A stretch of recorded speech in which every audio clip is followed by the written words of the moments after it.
Hello everybody, thank you for clicking on my video. Today we're going to be talking about childhood books, at least my childhood books, I'm going to talk about the books that made me the person that I am today, and the books that I grew up reading, back in like the 2010 eras, I would say.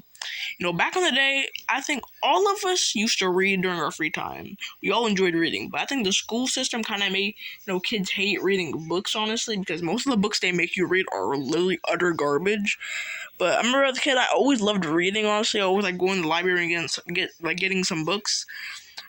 I think we all used to read in our spare time. It's all I can really say. I mean, I don't really read on my spare time no more because I already read a lot in school, so what's the point of reading at home? But, we all used to read, on our own time. And here are some of the books that I did that on. First, let's talk about Goosebumps.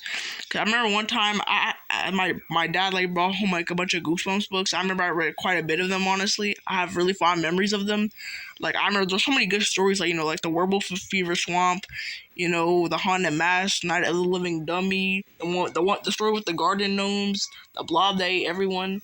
It's just so many good S tier stories. But I remember as a kid, I thought these were the most scary stories I've ever seen. As a kid, I thought no other piece of media could get any scarier than this, honestly. But now that I look back on these books, I'm like, just wow. That's crazy, essentially, is the way to describe Goosebumps now, I would say.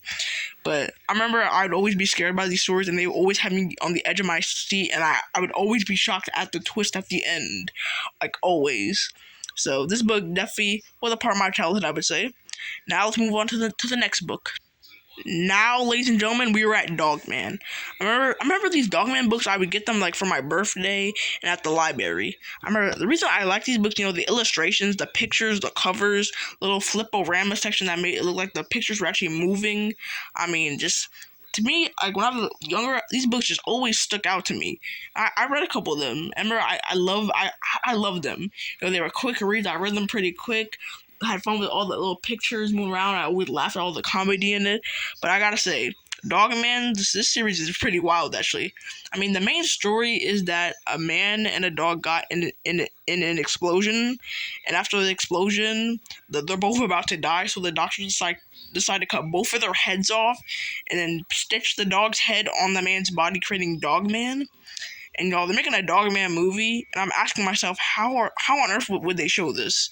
Because if they were to show the dog's head being put on the man's head, the rating is going to be pushed up to at least a PG-13, at least. But either way, y'all, Dogman definitely, yet again, was definitely a part of my childhood. Now I'll move on to the final book I want to talk about for today. I would like to say that Diary of a Wimpy Kid was definitely my favorite childhood book series, without a doubt.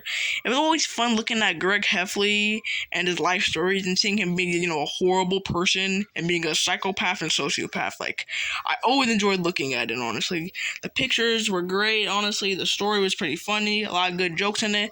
And now that I actually am in middle school, some of the stuff literally makes way more sense now. I remember I've read at least almost every single book in this series, honestly. And I even have quite a bit of them as well. I remember I always read them, quote them with my family. This book right here, this book series right here, definitely I would say made a huge part in my childhood, honestly.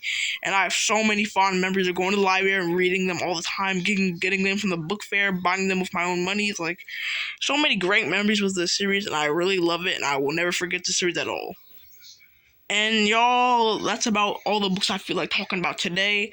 I most likely am going to make a part 2 in the future, talk about a couple more books, Like I said in the beginning of the video, go in the comments, tell me some of your favorite childhood books that you remember reading back in your day. And, please like, subscribe, and I will see you guys next time. Peace.